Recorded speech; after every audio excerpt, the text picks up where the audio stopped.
საქმე ის არის, რომ ჩემი აზრით ეს ამბავი ინსტრუქციული ნაკლებად არის, იმიტომ რომ უკიდურესად ინდივიდუალურ ამბავთან გვაქვს საქმე. ამიტომ ეს სიტყვა ემპათია, თანაგანცდა ალბათ არის ყველაზე უფრო ზუსტი მახასიათებელი, იმიტომ რომ შენ ვისაც ელაპარაკები შენს ახლობელს მეტნაკლებად იცი ეს ადამიანი.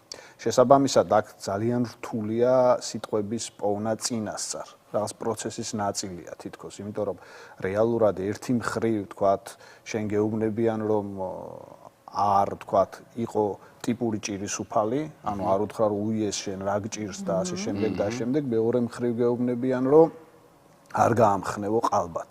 შესაბამისად ეს ბეწვის ხიდის გავლა არის ძალიან რთული და შესაბამისად უკიდურესად ინდივიდუალური, იმიტომ რომ რეალურად მესმის რომ ეს ფრაზები თქვა თავ შემოუძახე, თავი ხელში აიყვანე, ერთი მხრივ ცხადია უკიდურესად კეთილგანწყობილი ადამიანის მიერ არის ნათქვამი, ხო? მას არ უნდა რომ შენ ცუდად იყო, მაგრამ მეორე მხრივ ამ დროს შენი თავი ისე მძიმეა რომ მისი ხელში აყვანა არ შეგიძლია. შემოძახებაც არ შეგიძლია, იმიტომაც ხარ მაგდომარეობაში. იმიტომ რომ როდესაც თქვათ მე მესმის იმ ადამიანების შესანიშნავად, ვინც თქვათ არიან გვერდით მენტალური ჯანმრთელობის პრობლემების მქონე ადამიანები, იმიტომ რომ ეს არანაკლებ დიდი სირთულეა და ეს ჩემს ირგვლივაც გამოცდილა და ასე შემდეგ და ასე შემდეგ.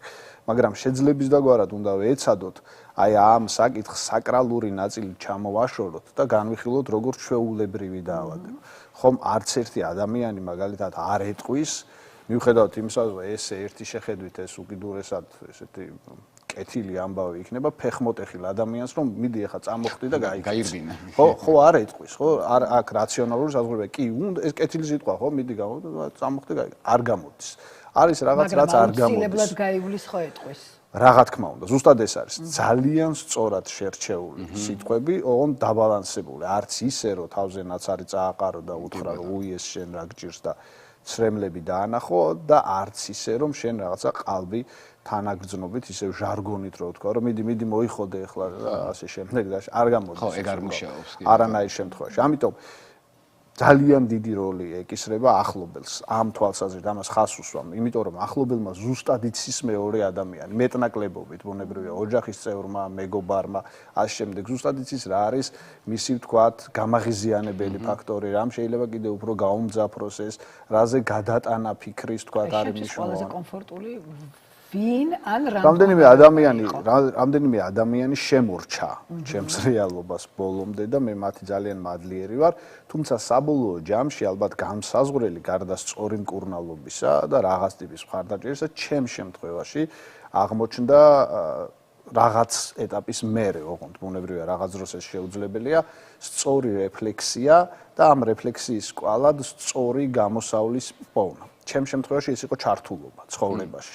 თავიდან ძალდატანებითი, მაგრამ ნელ-ნელა მე ვაიძულე საკუთარი თავი, რომ ჩავრთულიყავი იმ რუტინაში, რომელიც ისედაც მანამდე კვებავდა ჩემს ფსიქოემოციურ მდგომარეობას, ანუ აქტიურ ცხოვრებაში, რომელიც გულისხმობს ყოველდღიურ მუშაობას, რაღაც ტიპის წარმატებას, ასე შემდეგ და ვაიძულე და დღემდე ვაიძულებ ტვინს მეტნაკლები წარმატებით, რომ გარკვეულწილად ვთქვათ, ის ვთქვათ ნეირონული ამ შემთხვევაში კონსტრუქცია, რომელიც depressიის დროს არის, ან სხვა თვითაშლობის დროს აღარ დაბრუნდეს და მაქსიმალურად ვთქვათ, ჩემი ტვინი იყოს გადართული სხვა რამეზე, რომ ნაკლები დრო კონდეს ჭარბი ფიქრისთვის, უსარგებლო და დამტანჯველი ფიქრისთვის ამ შემთხვევაში. მაგრამ ეს არის ინდივიდუალური, სანდრო შემთხვევაში ეს რაღაცა სხვა იქნებოდა, ვიღაც ადამიანის შემთხვევაში ეს სხვა არის, არსებობს რაღაც მეტნაკლებად ობიექტური მოდელები, მაგრამ ნუ საბოლოო ჯამში ეს ნაწილი, ხა ეს ფსიქიატრიაზე არ ვლაპარაკობ, რომელიც თქვათ მედიცინის ნაწილია,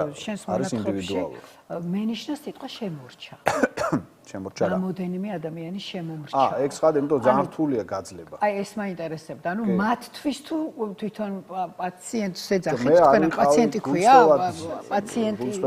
ხრა ხო, შეიძლება რაღაც გამოვლინებები მქონდა, მაგრამ ესე რაც მე მსმენია სხვებთან დაკავშირებით, გარემოსადმი აგრესიული არ ვიყავი. ამდენად რომ რეალურად ვიღაც ხალხი ესე შემომფანტოდა, უბრალოდ მათთვის არის გაძლება აი ამ თუ შეიძლება ასე ითქვას ტრაგიკული რუტინის, რომელიც ყოველდღიურია და ვერ ხვდები, როდის მთავრდება, ხო? და ადამიანი თან ის ადამიანი, რომელსაც შენ ხედავ აღარ არის ის ადამიანი, რომელსაც მანამდე იცნობდი. და შესაბამისად, ხო, ეს უკვე ძალიან ესეთ სერიოზული გამოწვევა. ესე შორიდან ახლა ვიღაცისთვის ჭკუის სწავლება და ძახილი რო შე რატო ვერ გაუძელი და შემდეგ არ არის, თქვათ, მაინდა-მაინც სწორი ამბავი, მაგრამ გაცილებით უკეთესია, ბუნებრივია თუ ადამიანი გააცნობიერებს იმას, რომ ის რაც მეორე ადამიანს ჭირს, ეს არის დროებითი მოცემულობა, რომელიც სწორი მკურნალობის შემთხვევაში სრულდება. ანუ გადაიტანს მაგალითს ისევ სომატურ ამბავზე და თუ მაგალითად ის არ მიატოვებდა მეორე ადამიანს, მაგალითად, რა ვიცი, თუ დაემართებოდა კუჭის წყლული, რატო ატოვებს ამ შემთხვევაში? კი ბატონო. სწორად უნდა ხო,